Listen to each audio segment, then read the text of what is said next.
We're back. We're back with another banger episode. Like, subscribe, all that stuff. We're second to last week until Clash. Yep, the penultimate episode.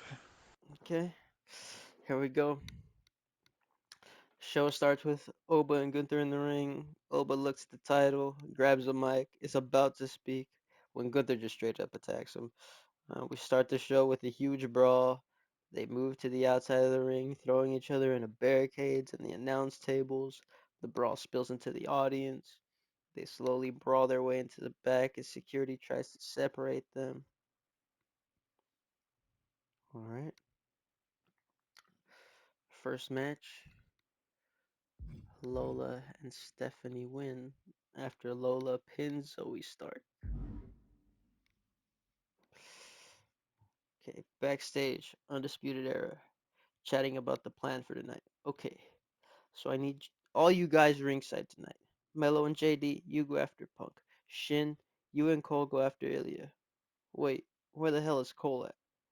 We pan across the room, see he's nowhere to be seen. Melo says, I think I saw him on the phone in the hallway earlier. Maybe he's still there. At that moment, Cole walks in and says, Sorry I'm late, guys. I had some very important business calls to make. I'm sure I didn't miss anything, though. Actually, yeah, you did, Finn replies. I need you out there tonight to help with the numbers. Oof, yeah, that's not gonna happen. I gotta go meet with some people, so I gotta go get going. But you guys should have this in the bag. Just don't lose the title tonight, Finn. We're only as strong as our weakest link. Cole puts his hand on Finn's shoulder and finishes, and you really don't want this chain to break. All right, Julia versus Nia. Julia wins. 2-0 to start her career on Raw. Chelsea is in my office complaining. It's unfair, I tell you. The election was rigged and I demand a recount. Chelsea, what the hell are you talking about? You're the one who rigged it. It's not my fault you added Bianca to the match. This is all on you, and you will deal with the consequences of your actions. We're done here. Chelsea storms off right outside the door. Waiting for her is Rhea Ripley. You stole my chance to make history from me. And after that, and for that, I'm going to enjoy that you're going to be known as the woman with the shortest title reign ever. A voice from the back interrupts. Yeah, because I'm taking that title off you. Bianca Belair walks in a frame. We all know I had that match won. Then I proved I'm the better star last week. We all know that if Chelsea didn't disrupt, I would have. Rhea gets cut off by Bianca. Oh, boo hoo. What's that thing you told me a while back? You're starting to sound like Roxanne Perez. You're a hypocrite. Bianca walks off, and Rhea storms away in the opposite direction. Alright. Fraxium win. Bailey is walking toward Gorilla when Stephanie walks up to her and says, So, have you thought about it? Make a decision yet? No, I haven't made a decision yet. I saw what happened the last time you faced Jordan. We can make sure it goes the other way this time. I mean, you know I don't like her. Look, I just want to go out there and do this legit. I'll let you know soon. I'll see you later. All right. Then we get Jordan versus Bailey. Jordan has Bailey down, setting up for the Grace driver. When Bailey's able to reverse it for a roll up and the win. Okay. Backstage, New Catch Republic go up to Fraxium. Tyler Bates says, You two have been putting on quite the showcase here. Well, so have we. And we all know where this is heading. Yeah, we do. And when the time comes, we'll come out on top, Axiom says. Pete gets up close to them and starts having a stare down, but it gets broken up by chaos surrounding them as Gunther and Oba continue to brawl past them and into the parking lot. And then we get our main event. Light breezy episode of Raw this week. Finn is getting beat to shit when Undisputed Era coming out. They start taking out JD and Mello take out Punk. Ilya is taken out by Finn and Shinsuke. This doesn't last long because the Shield's music hits. Jay and Roman, uh, Jay, Roman, and Mox come out and start fighting the Undisputed Era to the back. Finn is in shock. He turns his attention back to what's going on in the ring, where CM Punk is standing. Punk hits him with a GTS. He goes for the cover. One, two. He gets pulled off by none other than John Moxley. Punk stares at him for a second, his eyes filled with rage. He starts standing up. Mox kicks him in the balls, holds him up for a bit before yelling at him. This was my title shot, and he is our wise man. He gets hit with a paradigm shift. He drags Finn to cover Punk. One, two, three. Finn Balor retains. Light breezy episode of Raw this week.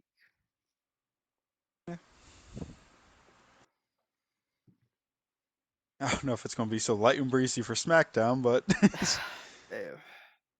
Alrighty, welcome to SmackDown, penultimate episode before Clash at the Castle. Seth Rollins opens the show and calls out Swerve Strickland. Swerve comes out and they meet face to face. Seth says, Swerve, first off, welcome back to WWE. I can see that during your time away, you decided to make yourself into something instead of coasting off your WWE name. I can respect that. But just because you made something of yourself in other places doesn't mean you're something over here. At Clash of the Castle, I'm going to be the biggest challenge you have ever faced. You're competing for the World Heavyweight Championship, a title I had to scratch and claw my way towards for over a year, and I'll be damned if I let an outsider take this away from me. Swerve says, an outsider, huh? Well, let me inform you on something. You see, me and you both started our careers with humble beginnings, wrestling wherever and whenever we could. We both then got hired to WWE and wreaked havoc down in NXT. But that's where our paths diverge. See, over time you became a company guy. You bleed WWE. Every waking breath that leaves your body embodies WWE. So in your mind, everywhere else is less than. But that couldn't be farther from the truth. You see, people like me, when we get let go from one place, that's not a bad thing. No. That becomes an opportunity to make yourself better.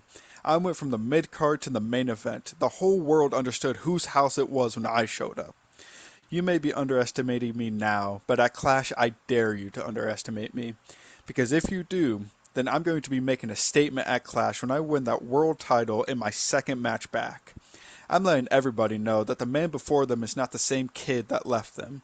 So when you're staring up the lights after I pin you, you will understand whose house this is. Crowd then chants Swerve's house, and he drops the mic and leaves. In the background, when you're looking at Seth during this promo, you can see an hourglass over in the timekeepers area. We move into Asuka versus Zarya for the women in the women's IC title tournament. Towards the end, we see Asuka locking the Asuka lock on Zarya. Zarya is writhing back and forth, trying to fight out of it, and somehow manages to roll back over and pin Asuka's shoulders down to the mat for the 1, 2, 3. Zarya possibly gets the shock win over Asuka in the tournament.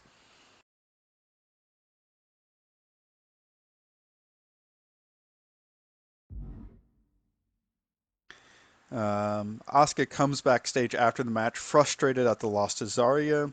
Damage Control attempts to calm her down, and Dakota says, hey, look, it's just one loss. You're still first in the rankings. There are still 4 more rounds to go. This thing is far from over, and you'll be fine. Io says, yeah, it's just one loss. Nothing to worry about. Not everybody can go undefeated through the tournament. Asuka says, you're right. Not everybody can go undefeated. And hopefully you can keep your streak alive tonight against Jade. Cody Rhodes is then interviewed about Swerve Strickland. Cody says he's happy for Swerve. He took lessons from people like himself and Drew, where they got released, redefined themselves, and then made themselves better and made themselves back towards the top of the card. He can't help but realize that Swerve keeps finding success wherever he leaves a gap, though. They both worked at a previous employer, but when Cody left and came to WWE, then Swerve stepped in and filled the Cody-sized gap that got left. Then last week I wasn't giving my all like I should have, and maybe it was because I wasn't expecting Swerve, but he took advantage of the situation and made the most of it. Swerve then steps into frame and says, Cody, are you trying to say you're responsible for my success? Because let me remind you, how me and you left WWE was very different. You quit. Times got hard and you threw in the towel. I was fired. They saw a kid full of potential and decided they didn't need him anymore. I worked my ass off and made the world understand how damn good I am. Don't you ever try to claim what I worked for.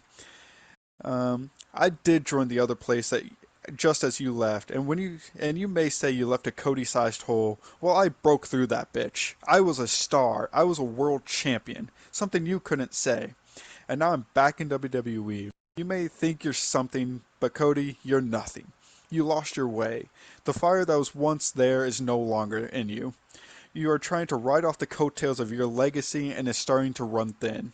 At Clash, I hope you have a front row ticket because I want everybody to know whose house this is, including you. And then move into our second match of the night, AJ Styles and Ethan Page versus the Street Profits. AJ Styles and Ethan Page pick up the win.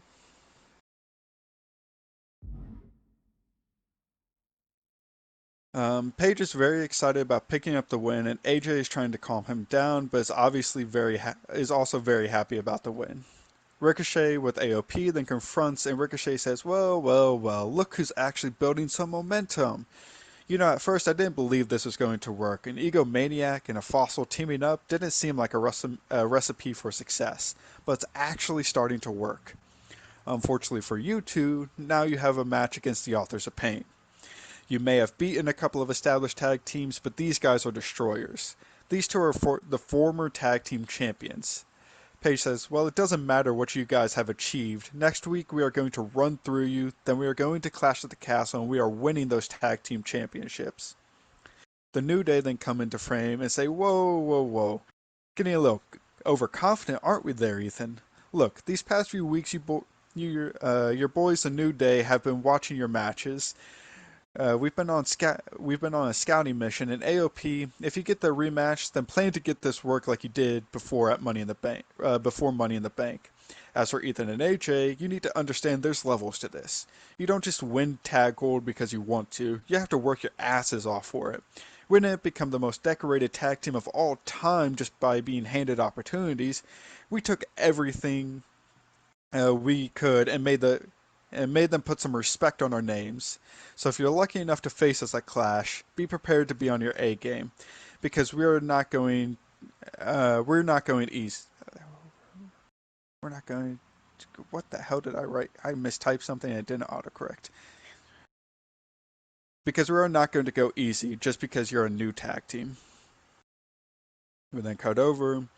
Charlotte is interviewed about Cora Jade. Charlotte says, "You know, I respect Cora, how she handled business with her briefcase, how she handled business with Becky, but now, sweetheart, you're going one on one with the Queen. Unlike last time, uh, unlike the last time me and you met, there will be no interference. You will have to do all the work yourself, and unfortunately for you, I've seen what you have to offer when you're giving 100%, and to be honest, it's not going to be enough. You see, I have put down every woman who stood before me in that ring. There's not a soul who hasn't bowed down to the Queen. I am the greatest wrestler of all time, not just women's wrestler, period.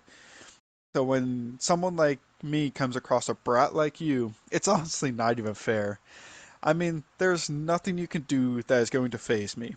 I have faced better and beaten better. So at Clash, kiss your women's title goodbye, because it's the last time you will ever hold on to it." Kevin Owens then is walking around backstage when he comes across Big E. Big E says, "Oh, Kevin, great, I was just looking for you. As we both know, Braun earned himself another shot at your US title, and I was thinking about giving you a matchup next, just to keep you fresh." Kevin says, "You're telling me I have a match next?" Big E says, "Yes." Kevin says, "I'm not even in ring gear." The camera pans down to Kevin in a t-shirt and shorts, and Big E says, "Well, isn't what you're currently wearing the same as your ring gear?" Kevin says, "No, I need a different t-shirt and different shorts." Big E says, "Well, Kevin, I'll send the other person out first, so you got about 5 minutes." Then we head down to the ring. Kevin Owens versus Dominic Mysterio. Kevin Owens picks up the win.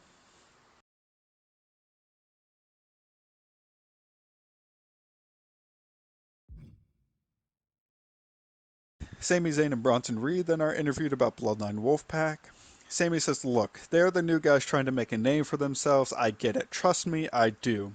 What I need them to understand is that when you attack someone with the intention to take them out, then you better finish the job.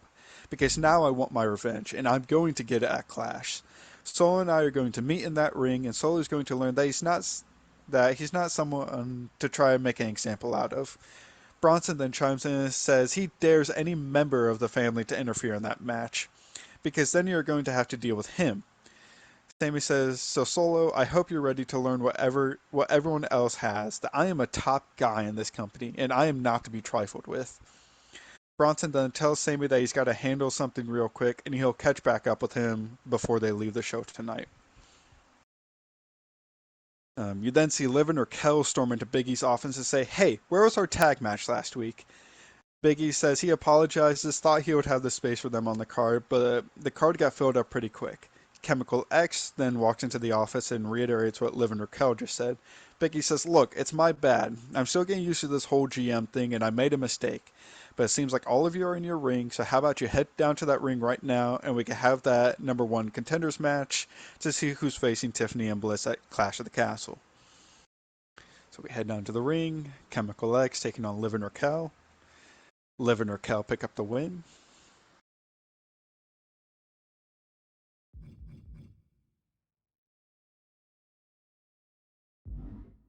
Karrion Kross is interviewed for the first time since winning Money in the Bank. Kross says, I decided to take a step back after winning the briefcase because I needed to take some time and study the main event scene.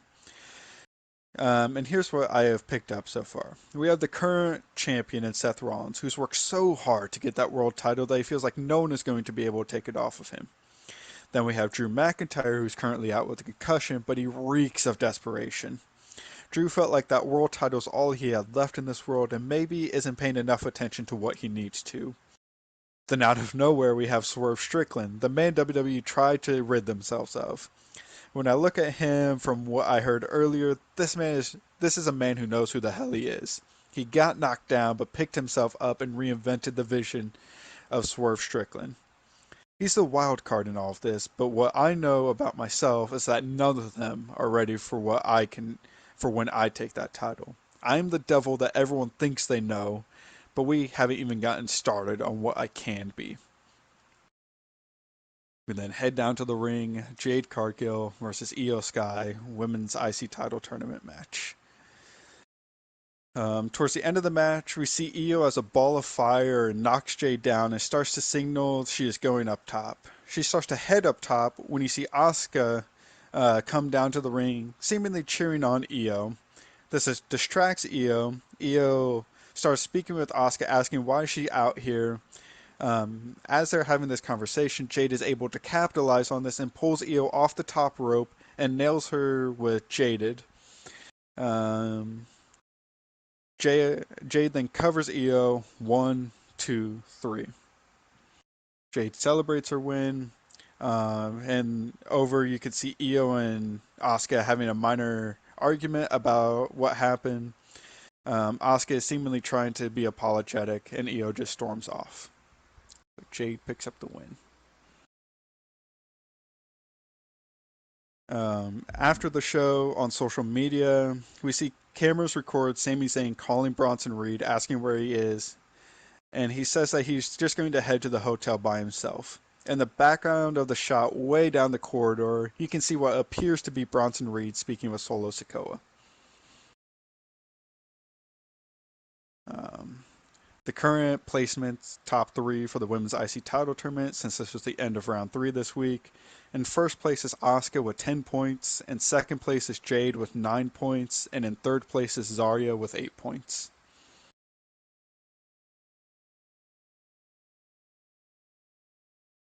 That is SmackDown.